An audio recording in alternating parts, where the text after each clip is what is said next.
제가 요즘 최근에 가장 관심 있게 본 기사는 미국의 이 기사였는데, 올 K 12, 그래서 12, 그러니까 초등학교 6학년, 중학교, 고등학교에서 12 요건 것 같아요. 그래서 18세 미만 학생들의 그 학교를 모두 닫는다. 근데 언제까지냐? 우리나라 말로 얘기하면 한 1학기 말까지 닫는다. 이게 뭐 캔자스주의 어떤 주지사가 실제로 한 건데, 조금 지나고 나니까 뭐 캔자스주 밑에 있는 어떤 의원들이 다시 이건 좀 너무 뭐 휴교령은 너무 좀 심한 거다. 권한을 제한해야 된다. 이렇게 돼 있더라고요. 그래서 자세히 보니까 뭐 이 켈리 주지사가 너무 과응 대응이다. 라고 하는 말에 대해서 좀 막 요구하는 게 있더라고요. 이 내용을 쭉 봤더니 그 뭐 켈리 주지사가 뭐 약간 이렇게 비상상태 하는 거는 인정한다. 그래서 연장하는 건 맞다라고 서로 그 인정은 하는데, 여기서 그런데도 중요한 거는 여기 보니까 시민들의 주민들의 안전을 보호할 수 있어 행사를 뭐 권한을 뭐 한다, 행사하지 못하게 한다, 제한해야 된다, 이런 내용이 있는데, 이거 자세히 보니까 이런 것도 있더라고요. 공화당 의원들은 이 의원들이 앞으로 켈리 주지사가 비상사태는 총기를 압수할 수 있는 권한도 금지시켜야 된다, 이렇게 말을 하는 거죠.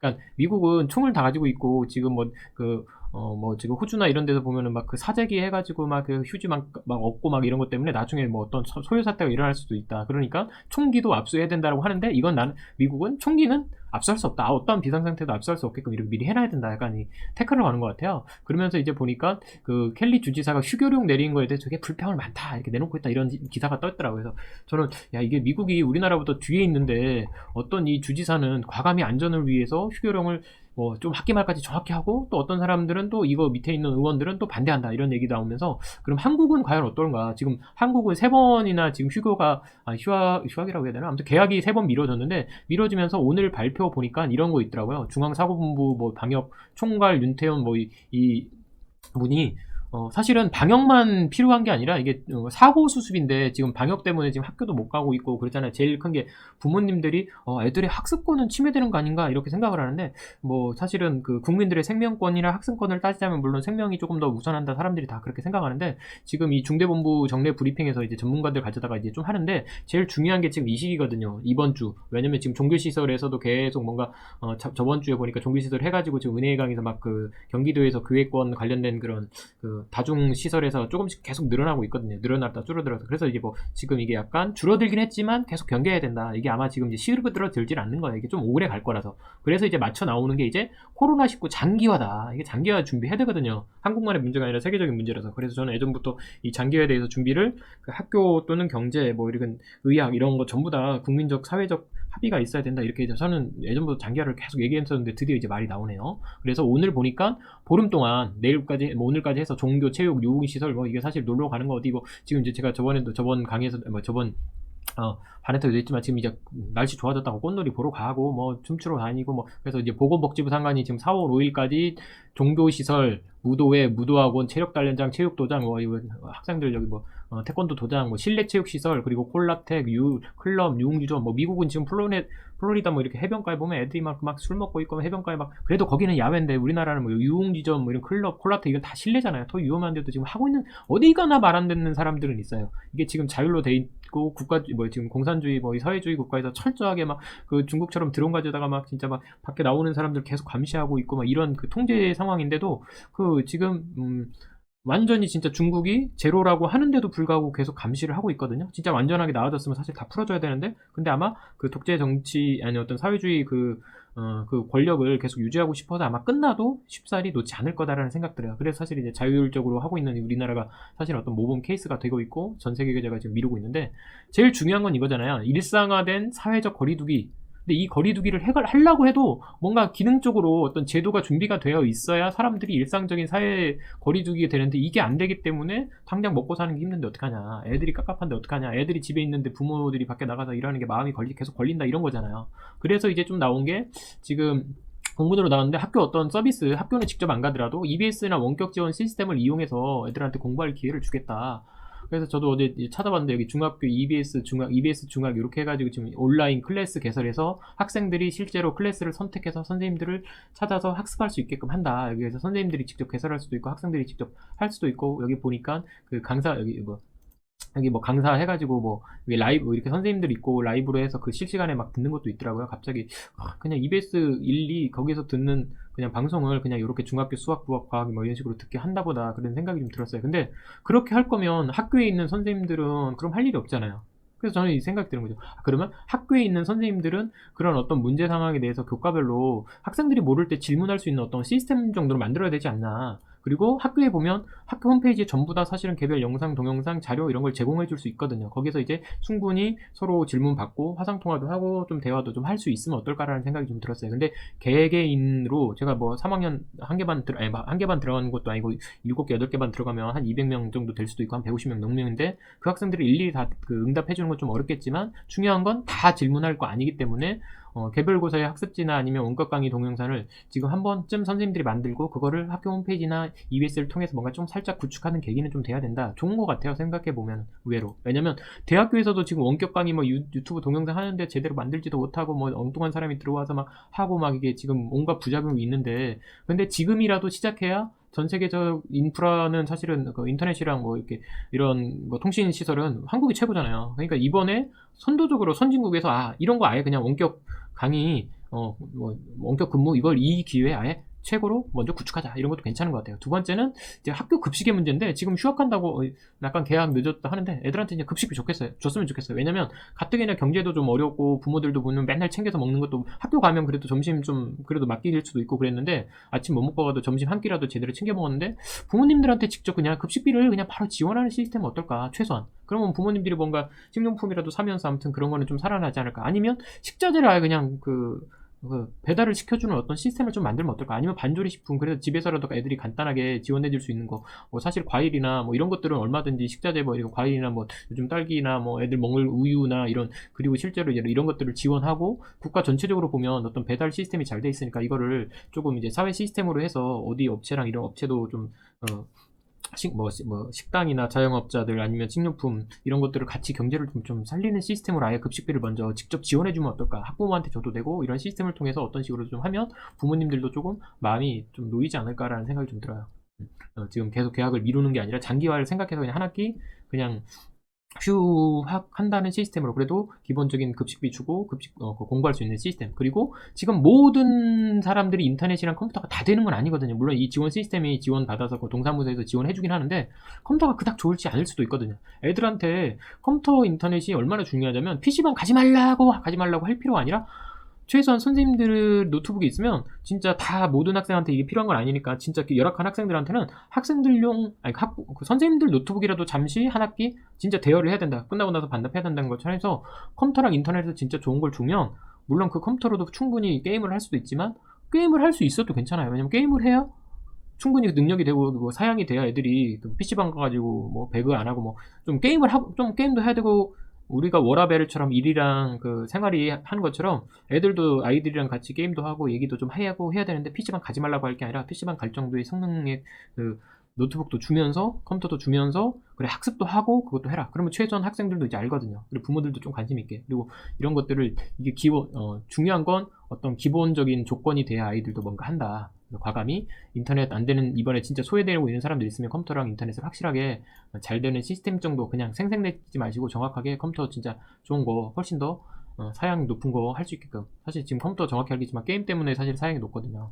그래서 PC방 안 갖게 지원도 어느 정도 해줬으면 좋겠다. 저는 그렇게 생각합니다. 그래야 지금 경제도 살려야 되는데 뭐 그런 걸로 하면 좀 되지 않을까라는 생각이 들어요. 그리고 지금 사회 전반적으로 보면 업무용, 사무용 어떤 그 원격 지원이나 업무나 이런 거 할 때 클라우드 서비스를 좀 해야 되거든요. 그래서 이번 기회에 아예 뭐 구글이나 뭐 네이버나 다음이나 뭐 MS 뭐 다 있겠지만 사설 업체도 이런 어떤 클라우드 서비스 협업 공동 업무 지원 시스템을 어떻게 이번에 확실히 구축을 하자. 그래서 시스템 내에서도 사실은 그 학교 근무 시간 외에 열심히 시키는 거 말고 불필요하게 회의하는데 모이고 하는데 시간이 많이 걸리는데 그거를 문서 하나를 공유해서 서로 시스템을 만들 수 있게끔 선생님도 그렇고 다른 외부 시스템도 충분히 했으면 좋겠다. 그리고 전 여기 한번 얘기할 때도 이 그 10명이서 일할 일을 10명만 뽑으면 꼭 안 된다. 왜냐? 누군가는 휴가도 가야 되고 누군가 무슨 일이 생길 수도 있고 그래서 항상 120이나 130 정도는 줘야 되거든요. 그래서 20-30%의 인력을 조금 뭐 휴가를 보낼 수도 있고 내가 빠져도 다른 사람이 일할 수 있는 시스템을 만들어야 되는데 10명인데 한 사람이 나가버리면 9명이 또 10명이 하게 되면 그 사람이 또다시 빠지는 게 너무 미안스러운 거잖아요. 그래서 지금 출산휴가, 육아휴가 뭐 이런 거 낼 때도 눈치 보게 되는데 국가도 그렇지만 회사의 CEO라 정도 된다고 하면 이번에 완전 바꿔야 된다라는 이런 인식 자체가 좀 깨져야 된다고 생각해요. 사람들이 충분히 일할 수 있는 조건, 서로가 일할 수 있는 조건들을 만들어주기 위해서는 사실 10사람이 일할 거는 사실 꼭 필요한 건 13사람이 필요하다. 그래야 3사람이 나갈 수도 있고 아니면 시간을 서로 조절해가면서 할 수 있게끔 할 수 있는 어떤 시스템을 제대로 이번에 한번 생각해보자. 그래서 이게 좀 필요할 것 같고요. 저는 이렇게 생각해서 아이들이랑 학습에 대해서 얘기하면 아이들은 사실 페이스북을 제일 많이 하거든요. 그래서 페이스북 메신저를 가져다가 아침에 한 번씩만이라도 저녁에 한 번씩만이라도 조회 종래 애들이 잘 살아있나 무슨 일 없나 서로 얘기하면 좀 어떨까라는 생각 좀 들어요. 그리고 카카오톡에 보면 그 3명 이상의 단체 톡에서 보면은 그 왼쪽 밑에 플러스 누르면 그룹 콜 해가지고 같이 아이들이랑 이야기할 수 있거든요. 그러면 아이들도 이런 그룹을 좀 알아서 자기들끼리 사실은 선생님이 그룹별 아니면 모임별 뭐 이렇게 프로젝트 수업을 할 수도 있거든요. 원격이라 하더라도 아이들 몇 명 애들한테 사실 너희들 찾은 거 아니면 서로 얘기를 해서 너희들끼리 서로 녹음한 파일, 서로 얘기한 파일을 올려라. 그러면 사실은 원격 그 수업도 가능하지 않을까라는 생각 들어요. 그리고 라이브 톡을 해서 선생님이 어떤 강의를 실제로 이렇게 컴퓨터를 실제로 찍어서 아이들은 대화를 하고 선생님은 강의를 하는 형식으로 원격 수업을 좀 하는 것도 좀 어떨까 싶은 생각도 들어요. 물론 여기 중학 사이스트에서도 뭐 이 강사분들 보면 라이브 강의 해가지고 뭐 이 시간마다 이렇게 요거는 아예 인터넷으로 할지만 라이브 강좌 여기 라이브 특강도 있더라고요. 여기 라이브 특강 하듯이 선생님들도 여기 카카오톡 라이브 톡을 이용해서 강의를 좀 하거나 수업을 좀 하면 좀 어떨까. 이건 대학교 교수 뭐 초등학교 유치원 누구라도 사실 조금씩 할 필요는 있지 않을까 싶은 생각 들어요. 가장 쉬운 것 같아요. 너무 유튜브에 빠지지 마시고 유튜브는 너무 나중에 구글이나 유튜브가 나중에 이게 독점이 돼서 한국한테 사실은 좀 나중에라도 문제가 생길 수도 있기 때문에 저는 뭐 다음이나 뭐 저기 네이버 쪽에서 이런 라이브 톡이나 뭐 카카오 TV나 뭐 이런 걸로 뭔가 하나 좀 그래도 좀 해줬으면 좋겠어요. 한국에서 이렇게 한글 문서라는 한글 문서가 있기 때문에 외국 워드가 들어와도 이제 그렇게 가격을 뭐 높이 책정 안 하는 것처럼. 그래서 여기 뭐 화상회의 시스템으로는 줌 그리고 뭐 구글 클래스룸 아이들은 화상회의나 뭐 서로 영상 통화할 때 이런 스무디 이런 것도 통화나 영상을 같이 하고 있더라고요. 그래서 충분히 학생들 간에 선생님들 간에 할 수 있는 프로그램들은 많이 있다. 이걸 이용해서 적극적으로 사회적 거리는 좀 떨어져 있지만 친구들이랑 부모님들이랑 선생님들 간에 서로 화상통화, 화상회의, 화상교육 뭐 이런 걸 좀 할 수 있는 분위기가 좀 됐으면 좋겠다. 그리고 오히려 젊은 사람들보다 좀 이번 기회에 뭐 50대, 60대 좀 나이 드신 분들도 서로 배워서 이번 사회적 거리두기 할 때 마음은 가까운 걸 여전히 느낄 수 있었으면 좋겠다. 얼굴도 보고 자주 그 그룹 이 어떤 통화도 하고 그랬으면 좋겠다. 물론 지금 열심히 카톡은 엄청나게 많이 오는 걸로 봐서는 선생님들도 그렇고 학생들도 그렇고 다들 뭔가 서로 그 밀접한 느낌을 받고 싶으신 것 같아요. 그리고 이제 제가 좀 많이 쓰는 건 구글 문서를 실제로 공유해서 편집할 수도 있고 서로 협업할 수도 있거든요. MS 원드라이브도 이용해서 충분히 할 수 있는 것처럼 저는 이 뉴스 기사를 보면서 드는 생각이 좀 더 일상화된 사회 거리두기를 교육청에서 교육부에서 이 갑자기 전문가들만 이 뭐 이런 거 해가지고 그냥 무조건 시키라고 해서 할 거냐라는 거죠. 사실은 아이들도 스스로 공부하라고 하면 너무 힘들잖아요. 그래서 필요한 게 친구들의 도움, 대화, 그리고 선생님의 어떤 피드백이 있어야 되는 것처럼 이런 물론 어떤 주지사가 이렇게 얘기를 해도 밑에 의원들이 어느 정도까지 해야 되는지 얼마 정도 해야 되는지 서로 사실 싸우는 것 같아도 서로 논의하고 어느 정도가 적절한지에 대해서 서로 하는 시스템 어떻게 보면 일괄적이지 않아요. 그리고 좀 비효율적이지만 민주주의라고 하는 형태는 뭐 이걸 실제로 이 사람들도 보면 뭐 비상상태는 연장하고 여기도 저희가 사실은 중국처럼 할지 않겠지만 우리도 이제 뭐 좀 이렇게 설득을 하잖아요. 우리나라 코로나가 지금 이제 확산으로 갈지 말지 좀 줄어들지 더 클지 더 커질 수도 있죠. 왜냐면 그 사례를 우리는 대구 신천지를 통해서 확실히 알았다. 은행의 강을 통해서 그리고 콜센터를 통해서 알았다. 그리고 이걸 통해서 지금 어려워하는 사람들이 누구다? 아이들 학교 가기 어려운 그리고 학교를 계속 안 가는 사람들을 위해서 부모님들도 걱정하고 그 부모님들 뿐만 아니라 여러 사람들이 지금 소상공인도 그렇고 경제적으로 어렵다. 근데 그러면 우리가 같이 해나갈 게 뭐가 있을까? 하나씩 여러 가지를 서로가 준비하면 어떻을까? 그리고 그런 제안들을 과감히 내면 어떨까라는 생각 좀 들었어요. 아이들에게도 그냥 당장 좀 알고 싶은 거는 여기 지금 사실 EBS 중학 EBS 여기 들어가시면 뭐 고등학교는 이미 많이 할 수도 있겠지만 초등학교도 그 라이브 특강도 있더라고요. 여기 학생들에게 여기 EBS 중학 들어오셔서 실제 한번 뭐라도 한번 들으셨으면 좋겠어요. 저는 제 강의를 올려놓을 수도 있고, 여기 강의들 다 있고, 그 반톡에서, 그리고 학교 홈페이지를 통해서라도 지금부터라도 서로 할 수 있게끔. 그리고 지금 우리는 지금 한국은 특히나 여기 뭐 페이스북도 충분히 많고 카카오톡도 있고, 아니면 선생님별로 유튜브에 강의를 올려놓고 거기서 서로 댓글을 통해서 아니면 질문을 통해서도 얼마든지 할 수 있는 시스템이다. 다만 우리에게 필요한 거는 자기 주도적 능력이 필요하다.